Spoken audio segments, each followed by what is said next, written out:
अस्सलाम वालेकुम। मैं जो हूँ ये वीडियो बेसिकली हम बनाने के लिए जा रहे हैं, और वो जो वीडियो है वो बेसिकली रिलेटेड है जो आपका रिवीजन मैं करवा रहा हूँ कंप्यूटर साइंस के लिए क्लास 9 का जो पेपर है उसके हवाले से। तो पेपर के अंदर बेसिकली क्लास 9 के लिए ऑब्जेक्टिव के अंदर जो चीज़ें आपसे पूछी जाएंगी वो उनमें जो मेजर टॉपिक्स हैं वो उसमें एक है वॉन न्यूमैन आर्किटेक्चर से रिलेटेड क्वेश्चंस होंगे, जिसमें उसके कंपोनेंट्स, फंक्शन, साइकिल, बॉटलनेक, ये तमाम चीज़ें, एडवांटेजेस, ये सब आपको बता दिए गए हैं।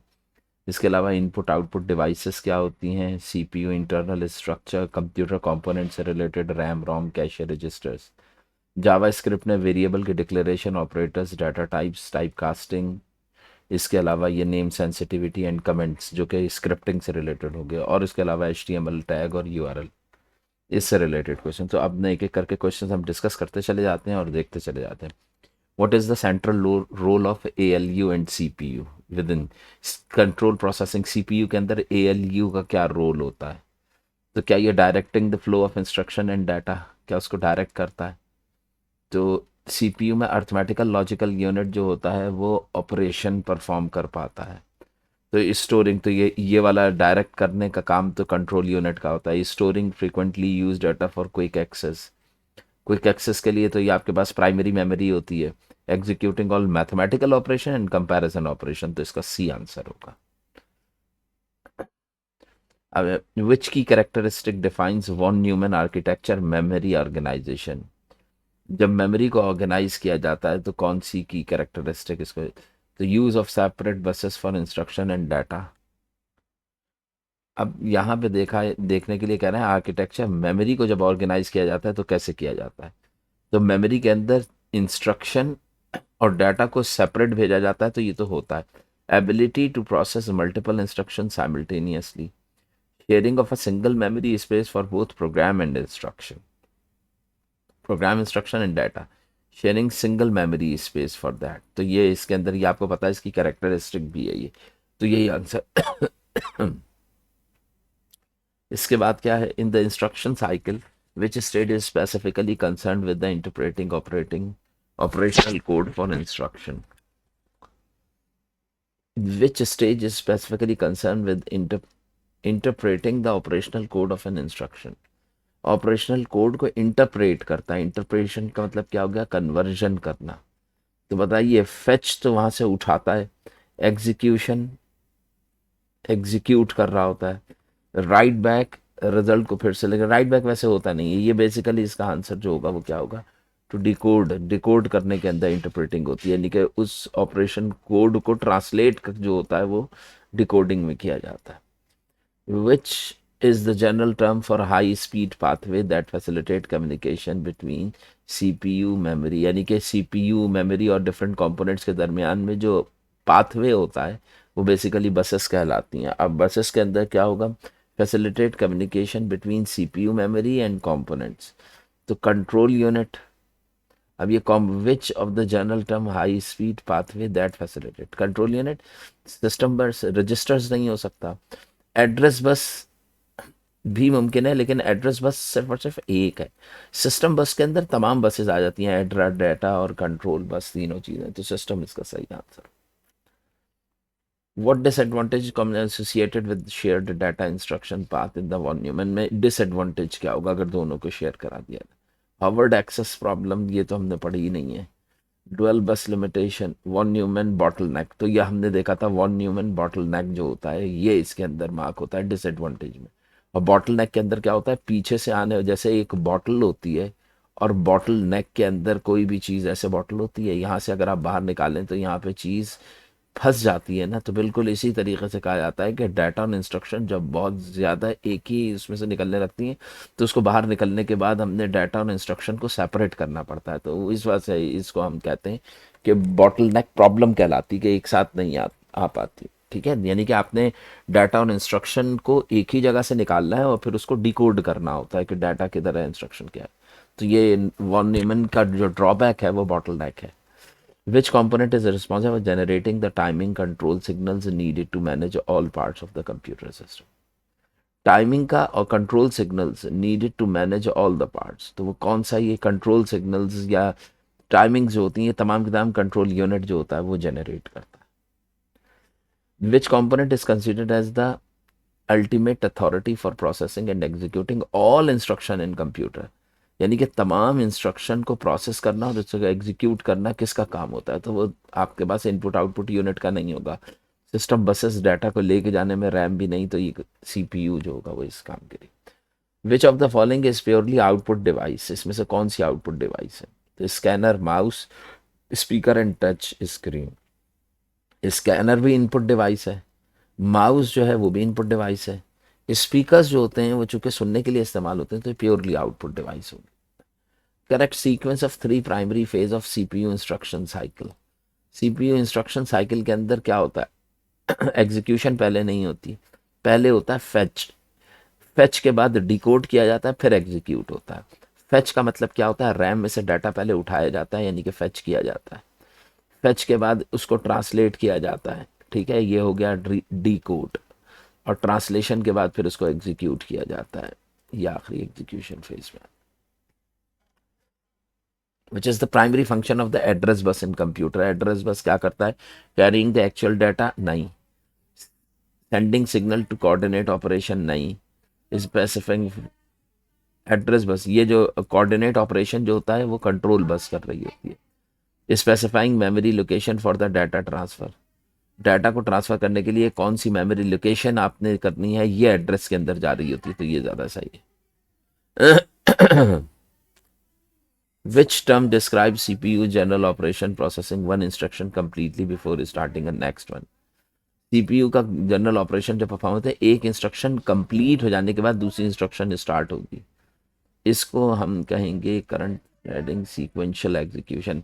बताइए, सीक्वेंशियल एग्जीक्यूशन कहलाती है कि जब एक इंस्ट्रक्शन कंप्लीट हो जाती है तो सीक्वेंस में सेकंड इंस्ट्रक्शन जो होती है वो एग्जीक्यूट करने के लिए आती है, तो इसका मतलब क्या है कि सीक्वेंशियल एग्जीक्यूशन कहलाएगी। ठीक है। The computer following von Neumann model is fundamentally organized into how many core function units? कितने फंक्शन यूनिट्स के अंदर डिफाइन किया जाता है वॉन न्यूमैन आर्किटेक्चर को? तो 2 भी नहीं होगा, 3 भी नहीं होगा। Input output ALU and memory, input output ALU CU and memory. तो input output ALU and memory 4 operations जो होते हैं ना वो मार्क होते हैं। एक मिनट।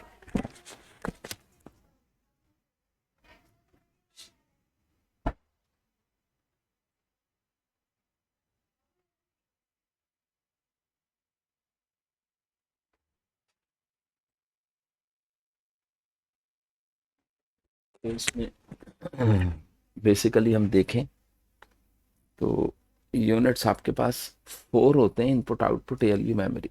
लेकिन इसके अंदर ये भी हो सकता है कि आईओ यूनिट एक साथ होता है, control unit, arithmetical logical unit और मेमोरी। ठीक है ना, ये आप देख लीजिएगा, इसको चेक कर लीजिएगा। 5 तो नहीं होते, 2 3 4 में से जो है वो फिर आप सही से देख के मार्क कर लीजिएगा। 12। अच्छा, विच of the following best describe the criteria? ये मैंने इसमें करवाए हुए हैं, तो उसमें आप काउंट कर लेंगे तो अंदाजा हो जाएगा, अभी फिलहाल जहन में नहीं। Which of the following best describe the characteristic of registers? They are the slowest, गलत है, स्लोएस्ट नहीं, फास्टेस्ट होता है। They are extremely fast, small temporary storage inside the CPU, ठीक है, तो ये बी ही इसका सही होगा। एक्सटर्नल हो नहीं सकता, सेकेंडरी है नहीं। The process where CPU retrieves an instruction, ऐसा प्रोसेस सीपीयू रिट्रीव हासिल करता है क्या चीज़? इंस्ट्रक्शन फ्रॉम मेमोरी, मेमोरी से, इज नोन एज, जो मेमोरी से जो इंस्ट्रक्शन सीपीयू को मिलती है इसको क्या हम डिकोडिंग कहते हैं, स्टोरिंग कहते हैं, एग्जीक्यूशन कहते हैं या फेचिंग कहते हैं? तो instruction receive an instruction from memory unit, process where CPU receives, retrieve an instruction, receive नहीं है, ये रिट्रीव है। मेमोरी से इंस्ट्रक्शन, मेमोरी यूनिट से किसी चीज़ को उठा के लाया जा रहा है, तो इसका मतलब क्या है कि वो चीज़ कहलाएगी फेचिंग। रिट्रीव कर रहा है ना मेमोरी यूनिट से कोई चीज़, तो ये फेच वहाँ से काट के लेके आ रहा है। Which of these devices is permanently characterize as an input device? तो मॉनिटर इनपुट आउटपुट है, प्रिंटर आउटपुट है, जॉयस्टिक इनपुट होगी, प्लॉटर भी आउटपुट है।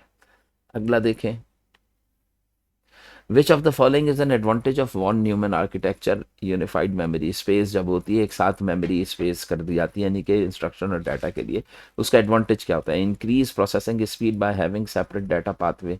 स्पीड तो बढ़नी चाहिए। A simplified sign and structure, elimination of the need of operating system, ये तो मुमकिन नहीं है। Improve security due to isolation of data, नहीं, ये भी नहीं है। सिंप्लीफाइड डिजाइन एंड स्ट्रक्चर, इन दोनों में से एक possible. Increase processing speed by having separate data pathway,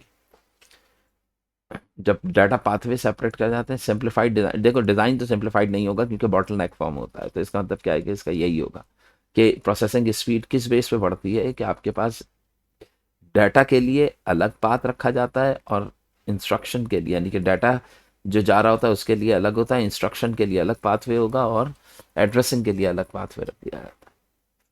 data is transfer to the storage location like memory और register during which the final step instruction cycle. Data is transfer to the storage location के ऊपर transfer कर दिया जाता है like memory, यानी कि जब डाटा एग्जीक्यूशन के बाद आखिर में जब सेंड किया जाता है तो ये स्टोर होता है, यानी कि राइट बैक के लिए वर्ड इसका इस्तेमाल किया जाता है। सेंड इट बैक एग्जीक्यूशन के बाद आएगा ये। What makes ROM read only memory differ from RAM. ROM RAM से डिफर कैसे कर रही होती है? ROM is faster than RAM, speed almost same ही होती है। ROM requires constant power to retain, मुस्तकिल तौर पे पावर चाहिए होती है रिटेन देयर डाटा, तो ये तो स्विच ऑफ होने के बाद भी रोम कंटेन कर रही होती है। RAM is non volatile, volatile नहीं, ये भी गलत है। ROM retain its data even computer is switched off, ये ज़्यादा बेहतर है।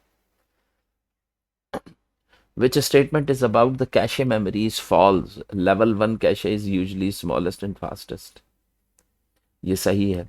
Cache memory is high speed buffer between CPU and main memory RAM, ये भी ठीक है। Level 2 typically larger and slower then level 1, ये भी ठीक है। Data in cache retain even when the computer is turned off, ये वाला नहीं होगा। इसका मतलब क्या है? रॉन्ग स्टेटमेंट अगर देखें तो वही वाली होगी, इनके स्विच ऑफ कर देंगे तो डाटा जो सिर्फ रोम के अंदर डाटा जो होता है वो सेव रहता है। Which component is not an integral core part of the central processing, का कोर हिस्सा नहीं होता। रजिस्टर्स होगा, arithmetical control unit, memory unit.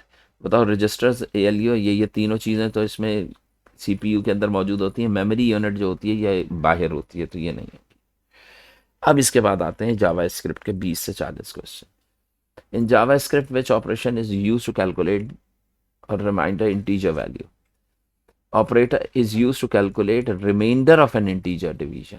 ये मैंने आपको बताया था कि इसके अंदर ये वाला जो सिंबल होता है ये रिमाइंडर ऑपरेटर कहलाता है। ये बैक स्लैश नहीं आएगी, खाली ये वाला ऑपरेशन जो होगा ना परसेंट का, ये रिमाइंडर कहलाता है। ये मैंने आपको समझाया भी था कि अगर ऐसे लिखा है 7:2 और इसको हम वेरिएबल एक्स में सेव कर रहे हैं तो 7 को आप 2 से डिवाइड करेंगे, 2 3 ज़ा 6, जो 1 आ रहा है दैट इज़ रिमाइंडर, यानी कि इसकी रिटर्निंग वैल्यू जो होगी वो क्या होगी? 1 होगी। तो इसका मतलब क्या है? रिमाइंडर ऑपरेटर क्या होता है? Which Java script declaring variable with block scope that can be reassigned a new value. इसमें से देखो जब हम कोई वेरिएबल होता है उसके साथ कांस्टेंट कर देते हैं, लाइक मैं अगर लिख दूं कॉन्स्ट और एक्स को लिख दूं 1, तो फिर मैं अपने प्रोग्राम में आगे चल के चूंकि कांस्टेंट लिख दिया है तो फिर मैं लेट के बाद इसको यूज़ नहीं कर सकता। लेकिन लेट वेरिएबल जो होता है, लेट, ये ऐसा होता है कि with in the program we can change the value of the variable. हम कई दफ़ा वेरिएबल की वैल्यू क्या कर सकते हैं? चेंज कर सकते हैं। If the following Java script code executes, ये वाला अगर एग्जीक्यूट होता है और ये एग्जीक्यूशन किस तरीके से, कि लेट एक्स है और एक्स प्लस प्लस है, व्हाट विल बी द, तो एक्स की वैल्यू पहले क्या की गई? 10। एक्स प्लस प्लस का मतलब क्या है? 10 से एक क्या हो गई? इंक्रीज हो गई। तो इंक्रीज हो जाने का मतलब क्या है कि the value of X become 11, तो 11 हो जाएगी। इसके बाद what is the fundamental role of JavaScript in web page. Web page के अंदर क्या होता है? Defining the structure and content. ये तो आपके पास स्ट्रक्चर इससे तो डिफाइन होता ही नहीं है, स्ट्रक्चर तो पहले से डिफाइन होता है नहीं कि कोडिंग के अंदर खुद ही दिया होता है। Controlling look and style of the page, ये CSS के थ्रू किया जाता है। Enabling dynamic behaviour and interact on the page, की इंटरैक्टिविटी बढ़ाने के लिए इसको इस्तेमाल किया जाता है, तो ये चीज़ ज़्यादा बेहतर है। विच इंटरएक्टिविटी का मतलब क्या है? उससे इनपुट लेंगे, इनपुट को प्रोसेस करेंगे और डिफरेंट वर्किंग कर सकते हैं, प्रोसेसिंग कर सकते हैं, वो तमाम। Which part of the device represents one input device and one output device respectively. एक इनपुट और एक आउटपुट है। स्कैनर इनपुट है, ये भी इनपुट है। प्रोजेक्टर आउटपुट है, स्पीकर भी आउटपुट है। माउस इनपुट है, प्रिंटर आउटपुट है। तो इसका मतलब क्या है कि ये वाला ज़्यादा बेहतर हो सकता है। बाकी नीचे वाला देख लीजिएगा, headset with mic and webcam. Webcam जो होता है वो इनपुट होगा, और हेडसेट विद माइक ये भी इनपुट की तरफ चला गया है, तो इनपुट आउटपुट आपका। 26वां क्या है, in Java script if you try to compare car and car, CAR small में लिखा है और कैपिटल में गया, how the language treated them. They Java script के अंदर ये दोनों डिफरेंट हो गए क्योंकि केस सेंसिटिव लैंग्वेज है, तो they are consider two different identifier. Identifier का मतलब वेरिएबल होता है कि ये दो मुख्तलिफ वेरिएबल्स होंगे, क्योंकि ये केस सेंसिटिव है, तो इसका मतलब क्या है कि 20 का ऑप्शन सही। विच of the following variable name is invalid. Invalid के लिए कंडीशंस मैंने क्लास के अंदर आप लोगों से डिस्कस की थी।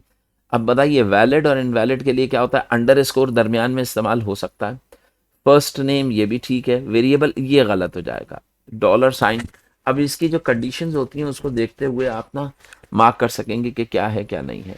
विच of these variable names is invalid in Java script, which of these variable names is invalid in according to the standard. अब यहाँ पे कई एक हैं, लेकिन इसमें से देखते हुए रूल्स को आप खुद ही मार्क कीजिएगा और मार्क करके निकालिएगा।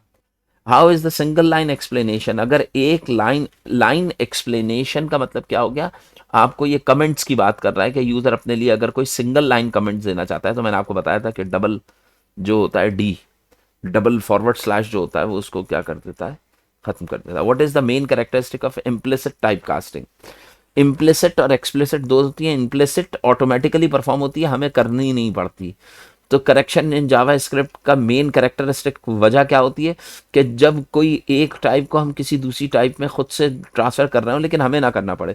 मसलन अगर आप जो है वो इंटीजर को फ्लोट में प्लेस कर रहे हैं या फ्लोट को इंटीजर में प्लेस कर रहे हैं, तो बताइए या तो दोनों फ्लोट हो या दोनों इंटीजर, लेकिन अगर आप कर रहे होंगे तो इम्प्लिसिट खुद से परफॉर्म होती है, हमें करनी नहीं पड़ती। स्ट्रिंग आप खुद से लिख रहे हैं, the programmer explicitly, programmer change नहीं करता।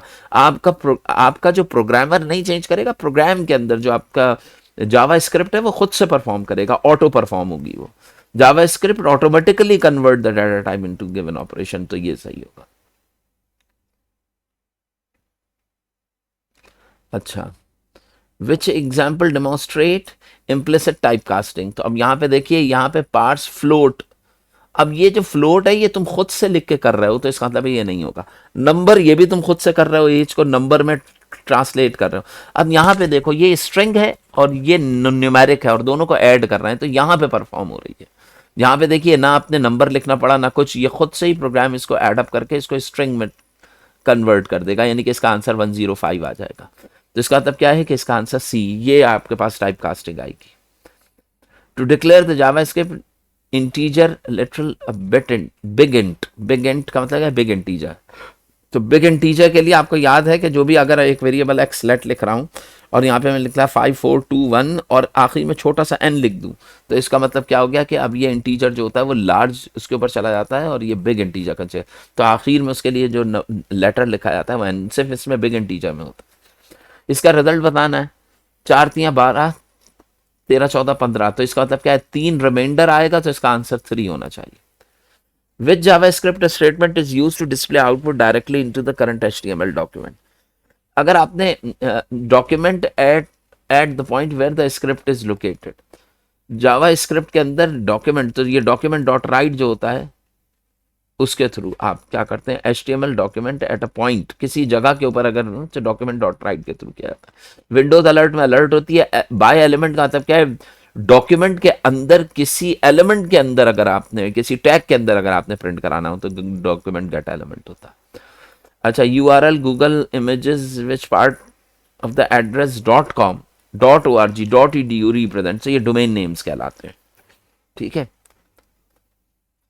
अच्छा, अब ये इसके बाद है which of the following correct HTML tag attributes usage display an image name. Photo JPEG अगर मैंने डिस्प्ले करना है तो IMG होता है, इमेज नहीं होता, तो ये तीनों सही हो सकते हैं, लेकिन IMG SRC लिखा जाता है, सोर्स और लिंक नहीं लिखते, तो यह इसका आंसर क्या होगा, डी होगा। Consider the standard Java script execution most modern browser likely the data type A and B after these lines, let A, अब बताइए अगर मैं लिखता हूँ let A is equal to 15 4, तो 15 4, B is equal to 15 divided by 4। A को 15 4 लिख रहा हूँ, तो इसका मतलब क्या होगा कि जब ये डिवाइड होगा तो डिवाइड होने के बाद यहाँ पे जो वैल्यू मूव होगी, चूंकि ये भी नंबर है, न्यूमेरिक है, ये भी इंटीजर है, ये भी इंटीजर है, तो इनके डिवीजन के बाद आने वाला आंसर भी इंटीजर, तो ए जो होगा वो पहला इंटीजर कंसिडर किया जाएगा, ठीक है। और दूसरा जो बी होगा, इसको अगर मैं देखूं तो इन दोनों को डिवाइड कीजिएगा तो ये भी इंटीजर है, ये भी इंटीजर है, तो बी के अंदर भी क्या चीज़ मूव करेगी, इंटीजर, तो ये इंटीजर इंटीजर होगा। अच्छा, अब इसमें इंटीजर इंटीजर दिया हुआ नहीं है, तो पहला स्ट्रिंग कह रहा है, स्ट्रिंग तो मुमकिन नहीं है, नंबर इंटीजर नंबर फ्लोट। अब अगर ये देखो, ये कह रहे हैं कि consider the standard Java and most modern browser, what are the likely data type of A and B. A और बी की डाटा टाइप, अगर मैं 5 और 4 को करूं तो मेरे पास आंसर क्या आता है, 5 डिवाइडेड बाय 4, 4 3 12, 13 14 15, यानी कि 3 आता है आंसर। 3 एक इंटीजर नंबर है। 15 को 4 से वैसे डिवाइड किया जाए तो ये पॉइंट्स में आता है, 3 पॉइंट समथिंग, 3.421 कुछ ऐसे आंसर आता है। ये आंसर फ्लोट आ रहा है और ये इंटीजर आ रहा है, तो इसको मुझे फ्लोट बनाना पड़ेगा और इसको मुझे क्या बनाना पड़ेगा, इंटीजर। तो ये तो इंटीजर रहेगा, यानी कि जो भी आने वाला आंसर है वो नंबर है, जबकि दूसरा आंसर जो है, जो फ्लोट आंसर आ रहा है, उसको किस चीज में कन्वर्ट कर रहा है, नंबर में कन्वर्ट कर रहा है। सही, तो ज्यादा बेहतर जो है वो, यानी कि जो हमें कन्वर्जन यहाँ पे दिखाई दे रहा है वो बी पर है। 37 विच of the following code correctly display the mathematical expression. अब एक्सप्रेशन क्या दी जा रही है, a raised to the power of 3, a raised to the power of 3, यानी कि a जो है वो उसकी पावर क्या बना दी गई है, 3, तो पावर तो रखी नहीं जाती, सबस्क्रिप्ट नीचे लिखा जाता है, सुपर सबस्क्रिप्ट पूरा नहीं लिखा जाता, तो सब a raised to the power of 3, तो a raised क्या हो जाएगा, सब 3, ये भी गलत लिखा है। ए सुपर स्क्रिप्ट और सुपर स्क्रिप्ट, तो ये वाला जो होगा वो सही होगा, सी। इसके बाद देखिए, which tag HTML attribute combination of modern recommended way to set the background colour of entire page to green, पूरे पेज का कलर। तो बॉडी कलर ग्रीन अगर मैं लिख दूं तो इससे हो जाना चाहिए, body style background colour green, इससे भी हो जाना चाहिए, बीजी बैकग्राउंड कलर ग्रीन ये तो नहीं होगा, और बैकग्राउंड ग्रीन ये भी नहीं होगा, तो इन दोनों से पॉसिबल है। अब बॉडी चूंकि हम उसमें लिख रहे हैं, तो नॉर्मली किस में लिखा जाता है, ये स्टाइल के अंदर मार्क किया जाता है, तो ज्यादा बेहतर जो है वो कौन सा होगा आपके पास, बी। अब सेकंड लास्ट है, which of the following code correctly display the chemical formula H2O, ये यूं करके लिखा गया है, ठीक है ना, तो H2O के अंदर H आएगा, फिर सब स्क्रिप्ट होगा 2 और फिर O लिखा जाएगा, तो ये B जो है इसका सही है। Last one, if the JavaScript variable is declare किया जाए एज कांस्टेंट, मैंने लिखा है constant pi is equal to 3 point, let के बजाय कॉन्स्ट लिख दिया मैंने, ठीक है ना, तो कॉन्स्ट का मतलब क्या हो गया, जब बाद में मैं इसे यूज करूंगा तो मैं इस पाई के अंदर कोई और वैल्यू नहीं डाल सकता, इसकी वैल्यू हमेशा 3.14 है, क्योंकि कांस्टेंट लिख दिया है। The characteristic of the value can be change at any point, नहीं, the value can not be change, it's read only memory, block scope हो जाएगा इसका, तो ये ठीक है। तो ये जो है ना, इसका आंसर भी होगा। तो ये मैंने आपको कर दिया है, और इसके हवाले से आप लोग इसको देख लीजिएगा, और क्या कहते हैं, ये रिवीजन कंटेंट था जो आपका एमसीक्यू बेस्ड पेपर होगा, उससे रिलेटेड अगर इसे देख लेते हैं। बाकी और एमसीक्यूज जो मैंने शेयर कराए में उनको भी देखिएगा और इनको भी देखिएगा। तो इसको यहीं तक रखते हैं।